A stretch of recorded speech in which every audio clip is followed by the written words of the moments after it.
Alô, amigos que acompanham semanalmente o programa Sustentabilidade, trazendo informação de primeiríssima qualidade, tanto pela rede NGT Digital, como pelas Smart TVs Samsung e LG no canal da Soul TV.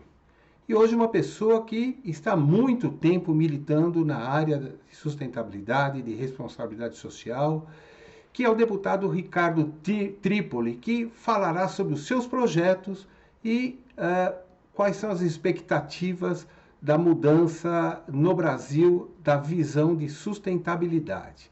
Deputado, muito obrigado por nos receber. Eu que agradeço, Roberto, o convite. Acho extremamente importante as reflexões que você faz junto com aqueles que participam do seu programa, em função dessa visibilidade maior sobre a sustentabilidade. Eu acho que a sustentabilidade é algo que permeia todas as áreas de atuação, pela capilaridade que ela tem, uma matéria transversal e, com certeza, ajuda muito os brasileiros. A minha trajetória começou na década de 80, praticamente em 1980, né? Nós militávamos numa entidade ecológica chamada Social Proverde, que era uma entidade que tinha visibilidade ambiental urbana. E daí a gente foi esticando e depois, com o tempo e com os mandatos, eu fui vereador em 82, 6 anos. Trabalhou com Mário Covas, né? Eu fui secretário do governo Mário Covas. Me lembro. Eu fui vereador muito cedo, eu tinha 29 anos quando comecei, e ele me chamou da Câmara Municipal para assessorá-lo. E com ele aprendi muita coisa. Mário Covas era uma pessoa extremamente sensível às questões sociais, às questões ambientais, e isso ajudou bastante. Depois de 90, eu me elegi deputado estadual, sempre membro da Comissão de Meio Ambiente e da Comissão de Justiça. Aliás, na Câmara Municipal, em 83, eu participei da criação da primeira Comissão de Meio Ambiente da Câmara Municipal da cidade de São Paulo. 90, deputado estadual.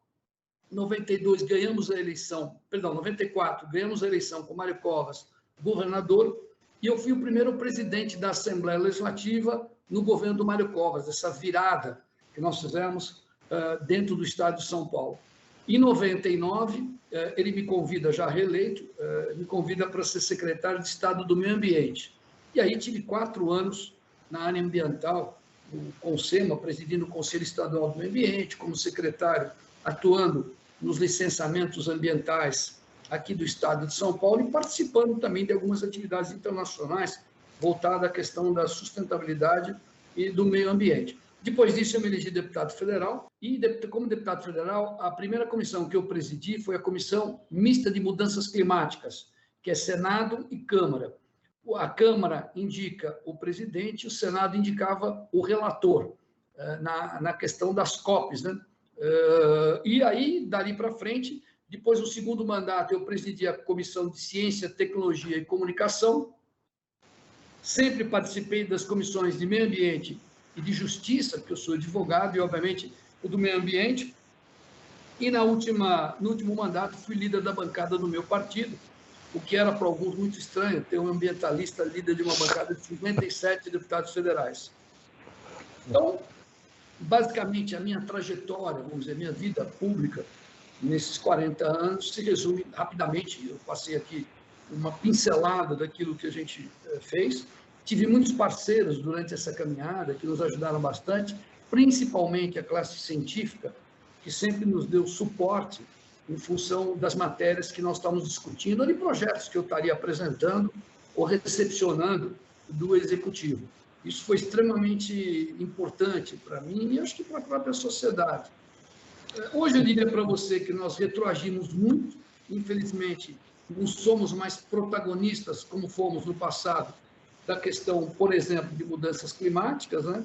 Isso é muito ruim, porque o Brasil sempre teve na sua chancelaria, os embaixadores do Itamaraty sempre nos ajudaram muito para que a gente avançasse nesse aspecto. Desde da época da Eco 92, né, lá no Rio de Janeiro, e depois com os demais eventos, a Rio +20 aqui no Brasil, e as COPs que nós participamos. Eu tive a oportunidade de ir a Copenhague, depois nós fomos a Bonn, na Alemanha, fomos ao México, a Paris, e também a COP de Marrakech, que foi a última que eu pude participar como deputado federal.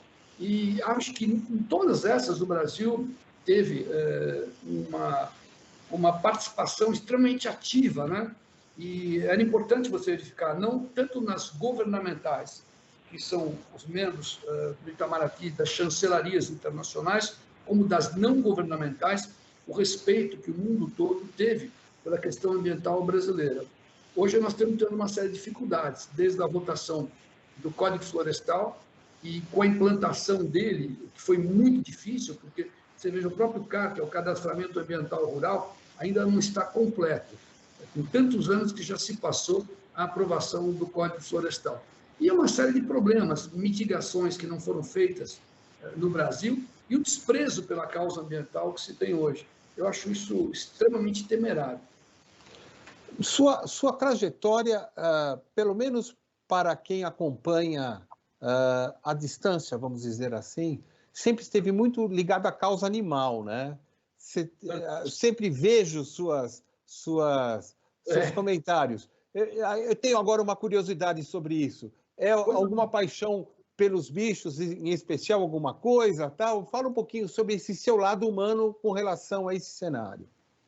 Olha, tem uma coisa muito curiosa que eu nunca disse, vou dizer aqui para você pela primeira vez. Eu fui um daqueles que, na juventude, corria atrás de carrocinha para tirar pedra. Eu também. A carrocinha era uma coisa horrível, você lembra? Aqueles carros que vinham com dois brutagu grandões, assim, né? E laçando os cachorrinhos que estavam na rua, como se fossem animais abandonados, coisa do tipo, levantavam pelo pescoço e jogavam dentro da carrocinha.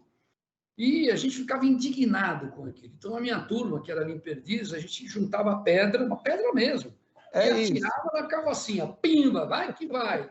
E a gente sabia que era um dos grandes desafios que eu tinha desde aquela época, era que a gente acabasse na época tinha aquela história, né? Não, eles vão morrer porque vão fazer sabão com os cachorros. Então, se tiver cachorro morto, não vai ter sabão. Você lembra disso, Roberto?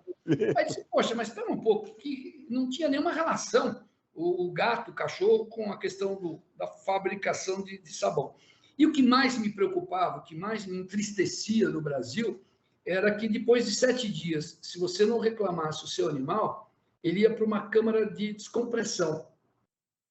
Uma coisa extremamente esdrúxula, ou seja, é uma câmara onde você enfiava cães e gatos ali, socava ali dentro, fechava a tampa e eles morriam por asfixia. Quer dizer, é um negócio extremamente sem nenhum sentido. Imagina, nem na Idade Média, pior que a Idade Média, né? Um holocausto, uma coisa inimaginável, inimaginável. Mas, enfim, essas câmaras, nós conseguimos em 2000, de tanto brigar por conta disso, nós sabemos que o Centro de Controle de Zoonoses cuidasse das endemias, parte dela, né, que era a questão de morcegos, escorpiões, abelhas e tal, e a outra parte cuidasse de cães e gatos. E em 2000 nós conseguimos extinguir definitivamente no estado de São Paulo as câmaras de descompressão. É algo horrível, né? Hoje a gente nem imagina esse tipo de coisa. Quem é mais novo não tem a menor ideia do que seja isso. Então, eu acho que esse foi um dos grandes motivos. O segundo foi um episódio em São Paulo, que eles iriam inaugurar um grande centro de distribuição atacadista, uma loja enorme de departamentos aqui em São Paulo, e eles queriam trazer 2 botos da Amazônia para colocar num aquário que mal cabia numa sala. É um absurdo total. E nós criamos um problema, uma guerra contra esse pessoal, não deixamos com que os botos viessem aqui para São Paulo e definitivamente eles desistiram da ideia, que a sociedade se comoveu com essa situação. Então, a questão da proteção animal, ela tem uma série de histórias, né? Eu me lembro que eu tinha um acordo, a minha avó morava conosco em casa, ela ficou viúva muito cedo, o pai da minha mãe faleceu muito cedo, e a minha avó foi morar conosco. E ela dizia assim, olha aqui, daqui para frente, cada cachorro que você precisa da rua, você vai doar um para alguém, porque mais de 6 aqui não cabe. E a gente ia levando ela meio que na barrigada, às vezes tinha 7, às vezes tinha 8, e eu convenci os meus amigos de ficarem com 1 ou 2 animais, para a gente poder não deixar eles abandonados na rua, de medo que a tal da carrocinha pegasse eles e a gente não tivesse tempo de salvar esses animais. Então, vem daí. Depois, quando eu pude operar na linha legislativa, nós conseguimos avançar bastante. fizemos o primeiro código de proteção dos animais do Brasil. Isso tem sido um trabalho com cientistas, com protetoras, com protetores, com advogados, amigos meus, que nós conseguimos, depois de 6 meses, criar esse código, e na Assembleia Legislativa eu pude aprovar essa lei. Ela foi vetada, nós derrubamos o veto, e ela está em vigor. Já fazem 17 anos que o Código Estadual de Proteção dos Animais está em vigor. Promotores, juízes, delegados de polícia e protetores independentes utilizam bastante desse Código Estadual de Proteção Animal. E outras tantas leis que a gente conseguiu elaborar e trabalhar. Tem o resgate dos beagles também, que foi um episódio fantástico aqui em São Paulo. Nós conseguimos, pela Constituição, você tem uma determinação que, onde você tiver uma vida em risco, você pode invadir o local para salvaguardar essa vida. Como ela não faz referência a humanos ou não humanos, que é uma vida, nós conseguimos resgatar mais de 120 beagles, que ficavam no instituto, que até então se tratava de instituto científico, mas de científico não tinha... Não tinha nada. Sim. Nada. Roberto, para você ter uma ideia, eles punham o cachorro para fumar cigarro, com uma máscara e o cigarro injetando no pulmão dele para saber até quanto ele poderia aguentar. Eles passavam produtos químicos na pele do animal para saber se segurava ou não aquele tipo de produto de cosméticos, por exemplo. Um tipo de colírio que eles pingavam no olho do animal para saber se aquilo criava algum tipo de doença ou não. Você tem uma ideia, quando eu fiquei com 2 beagles que eu peguei naquele resgate, quando eu cheguei no meu escritório, que elas colocaram a pata na grama, elas sentiam e punham, porque elas tinham sido criadas em gaiola. Eu nunca vi cachorro sendo criado em gaiola, né? Então, era uma coisa... E eu chamei o dono desse... Eu intimei o dono desse instituto, sujeito muito rico, aqui do estado de São Paulo, para depor na comissão parlamentar de inquérito que nós criamos em defesa dos animais lá no Congresso Nacional. E ele, logicamente, contratou uma meia dúzia de advogados, de bancas caríssimas de advocacia, para poder tentar se esquivar da responsabilidade que ele tem, até porque esses testes que ele vendia, né, os protocolos que ele vendia, já eram exaustivamente conhecidos no mundo inteiro. Hoje você tem equipamentos que simulam uma cirurgia, por exemplo.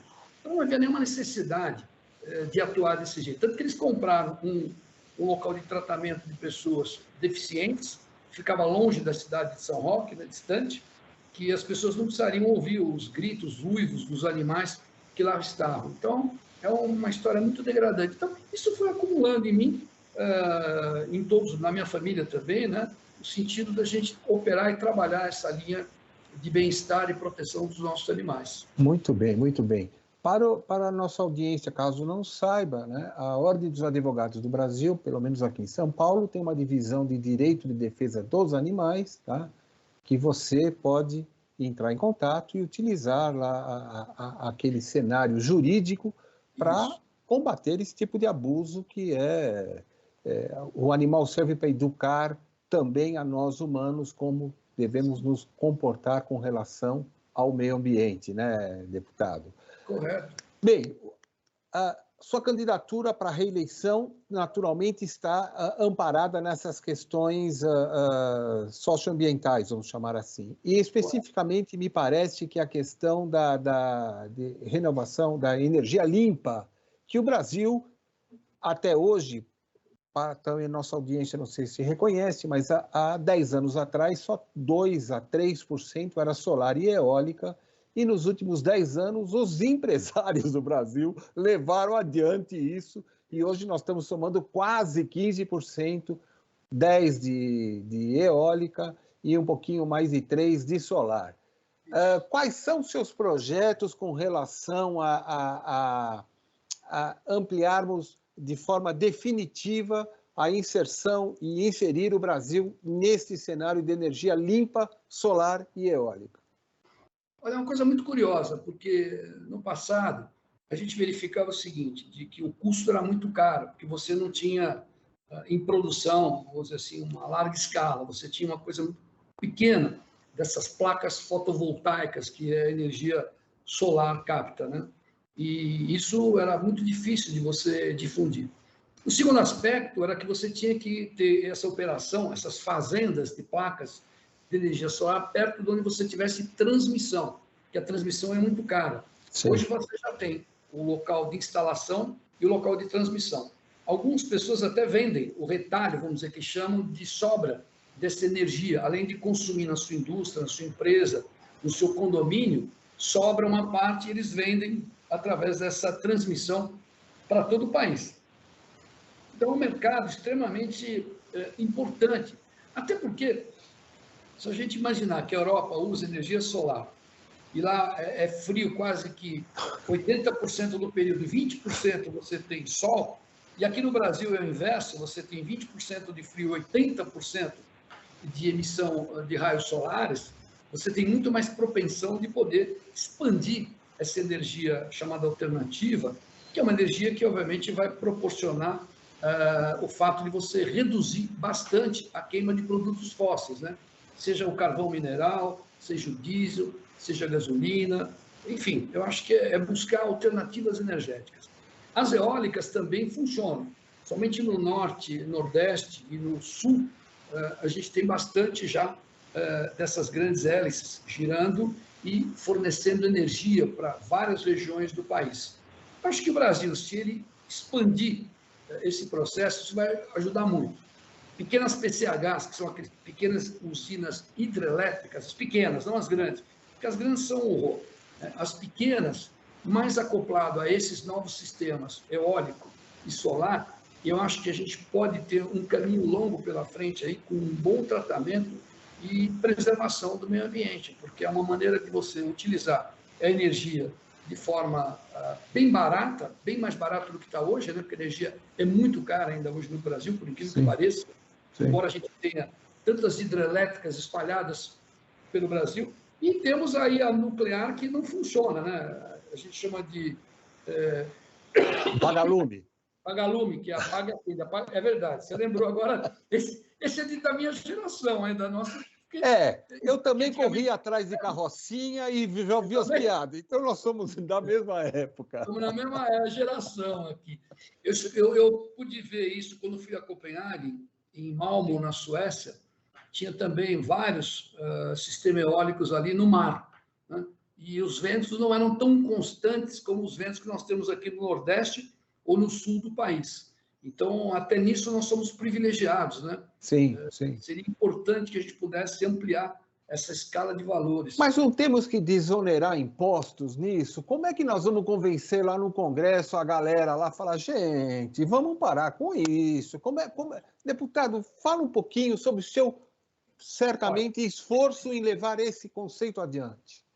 Não é uma coisa muito fácil, porém, mas é um desafio extremamente gratificante, porque a gente percebe com o tempo, aqueles que lutaram contra hoje estão favoráveis, que perceberam o prejuízo que tiveram pelo aspecto de não lutarem por uma causa justa. E não é demérito nenhum, não estou aqui dizendo que a culpa disso é o agronegócio, a culpa disso é de quem quer que seja. O Congresso é formado por 513 deputados federais e 81 senadores. Senadores representam o Estado, deputados federais representam os cidadãos, né? O problema é que, durante o período eleitoral, você tem um discurso, e nem sempre todo parlamentar tem o mesmo discurso e a mesma prática. Isso dificulta muito, né? Eu acho que a gente precisa aumentar um pouco o volume de pessoas que possam ir para o Congresso com uma visão mais nova, né? Mais oxigenada. Sim. Isso dá para fazer. E eu tenho certeza que esse próximo mandato ele deve vir bem melhor do que foi o último. As comissões temáticas são fundamentais para que a gente crie mecanismos, quando for ao plenário, dizer o porquê. Agora, não dá para você criar um projeto de isenção e que, durante a apresentação dele no plenário da Câmara Federal, comece a surgir emendas que não tenham nada a ver com aquele assunto. Esse é o maior problema que nós temos hoje no Congresso Nacional e no Senado também. Eu chamo de pitaco isso, viu, deputado? Isso. Eles vão enfiando o tal do jabuti, né? Vai enfiando as jabuticabas, jabuticabas aqui, ali e tal. Não, mas agora, já que vai dar isenção para isso, vamos dar isenção também para armas, para não sei o quê. Não tem nada a ver.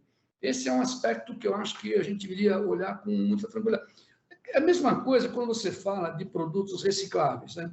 a indústria de reciclável, ela quase não alavanca por conta disso.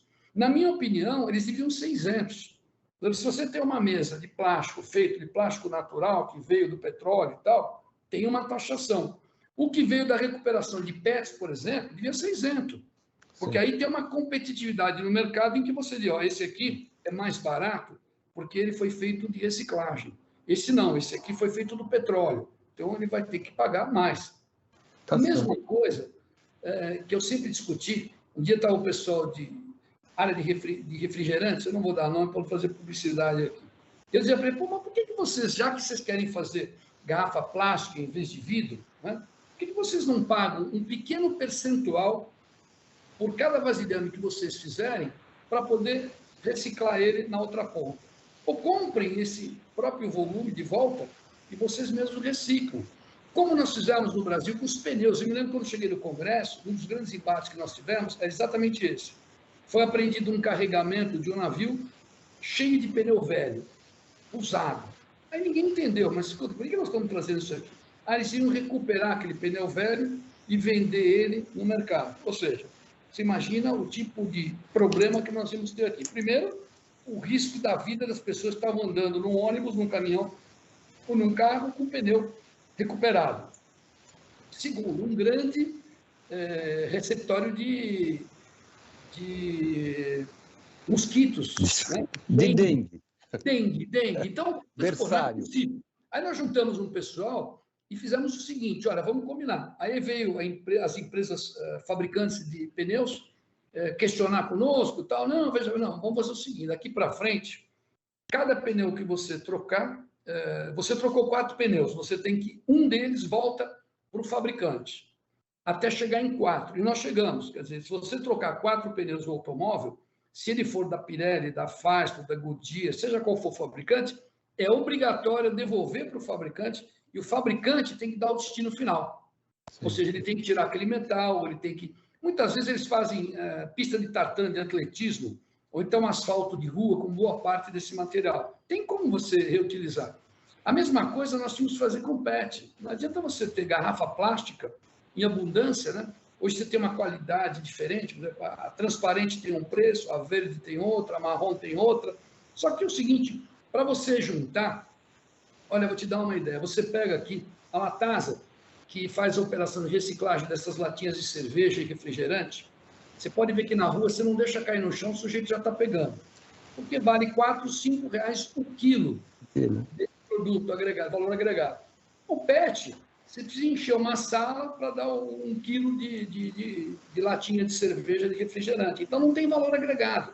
E os fabricantes não se preocupam com isso, tanto o fabricante como aquele que invasa e que utiliza o refrigerante ou outro tipo de produto cosméticos ou coisa do tipo, né?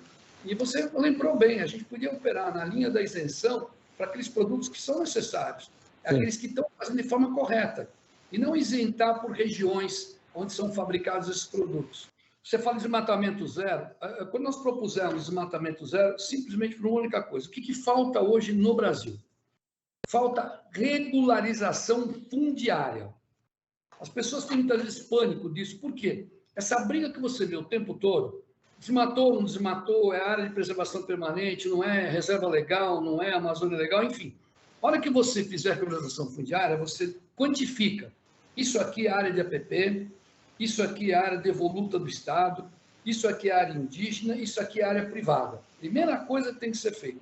Então, a regularização fundiária, ela antecede todo tipo de discussão, para depois a gente lá na frente discutir por que é importante ter a mata de pé, do que, obviamente, ela deitada. E está isso em debate no Congresso, ou como é que anda essa situação? Essa matéria sempre fica em debate no Congresso. O problema é que não finaliza. Nós temos que ter um momento em que o governo, né, traga como prioridade de ações políticas essa questão específica da gente poder tomar pé e definir. Olha, está resolvido o problema. Regularização fundiária, cada qual sabe quais são as regras. Hoje você não tem isso.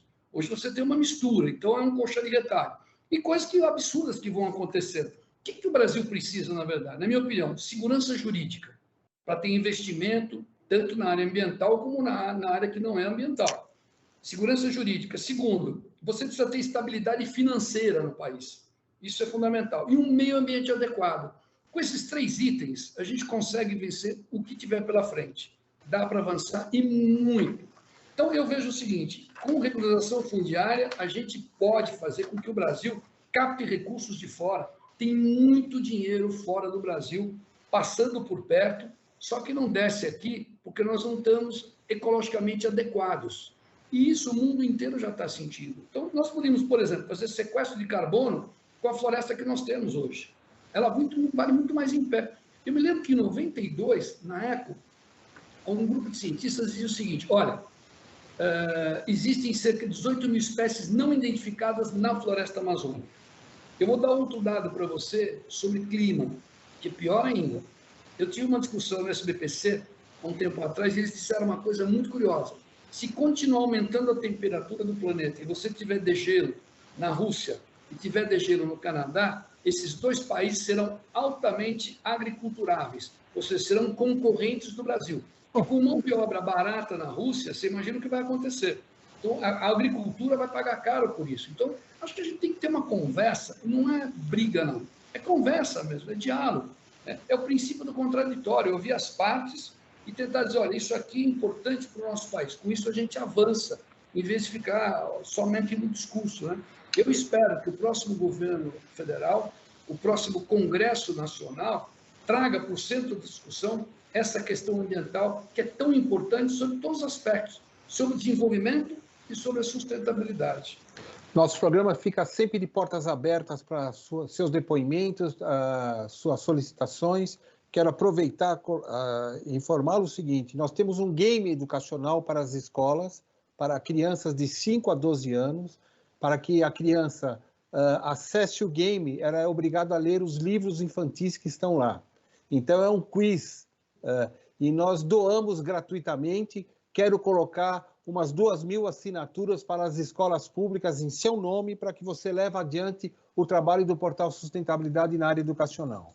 Muito obrigado, fico muito feliz e tenho dúvida que isso será extremamente proveitoso para essa sociedade que vem vindo, que, sem sombra de dúvida, será muito melhor do que foi a nossa. Muito obrigado, Roberto. Vou informar a sua assessoria, vou mandar formalmente isso por favor, a vocês. muito obrigado. Tá bom?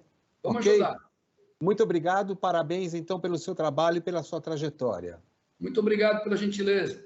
Até a próxima. O programa Sustentabilidade encerra mais essa edição, trazendo gente que sabe do que faz, para que você tenha uma opinião formada em cima de dados, de números, e para que você possa contribuir com a sociedade brasileira. Um abraço e até a semana que vem.